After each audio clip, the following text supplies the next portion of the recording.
ഈശോ വിശേഷം സ്ഥിരീകരിക്കട്ടെ.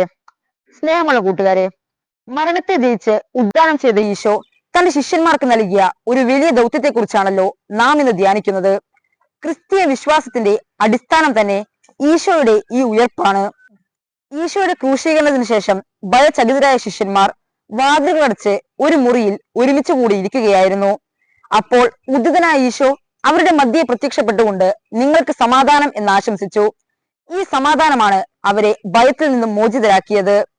സാധാരണ മീൻപിടുത്തക്കാരായിരുന്ന ഭീരുക്കളായ മനുഷ്യരെ ലോകത്തെ മാറ്റിമറിച്ച അപ്പസ്തോലന്മാരാക്കി മാറ്റിയത് ഈശോയുമായുള്ള ഈ കൂടിക്കാഴ്ചയായിരുന്നു. ഈശോയുടെ കൽപ്പനകളിൽ ഏറ്റവും പ്രധാനപ്പെട്ട പദം പോകുവിൻ എന്ന വാക്കാണ്. ഒരു സ്ഥലത്ത് ഒതുങ്ങിക്കൂടാനല്ല, മറിച്ച് അതിർത്തികൾ ഭേദിക്കാനാണ് ഈശോ തന്റെ ശിഷ്യന്മാരോട് കൽപ്പിച്ചത്.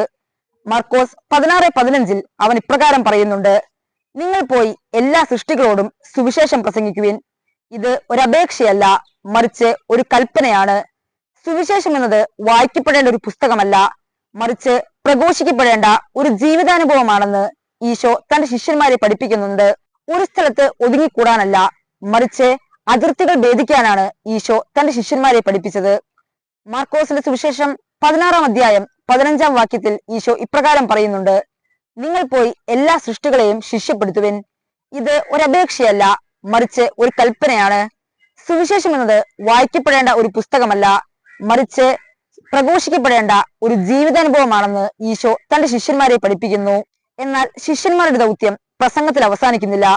ഓരോ മനുഷ്യരെയും ദൈവരാജ്യത്തിലേക്ക് അടുപ്പിക്കേണ്ട ഒരു വലിയ ദൗത്യം അവർക്ക് കൈവന്നിട്ടുണ്ട്.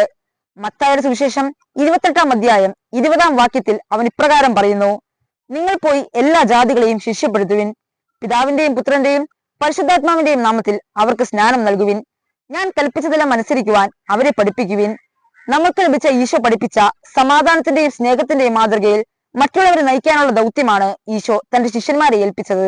ഈശോ പഠിപ്പിച്ച സ്നേഹത്തിന്റെയും സമാധാനത്തിന്റെയും മാതൃകയിലൂടെ മറ്റുള്ളവരെ നയിക്കുക എന്ന ദൗത്യമാണ് ശിഷ്യന്മാർക്കുള്ളത്.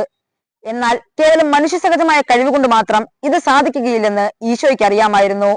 അപ്പസ്തോല പ്രവർത്തനങ്ങൾ 1:8 അവൻ ഇപ്രകാരം പറയുന്നുണ്ട്: എന്നാൽ പരിശുദ്ധാത്മാവ് നിങ്ങളുടെ മേൽ വന്നു കഴിയുമ്പോൾ നിങ്ങൾ ശക്തി പ്രാപിക്കും.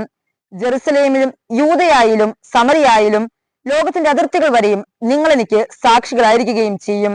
ഈശോയുടെ ഈ വാക്കുകൾ ഇന്നും പ്രസക്തമാണ്.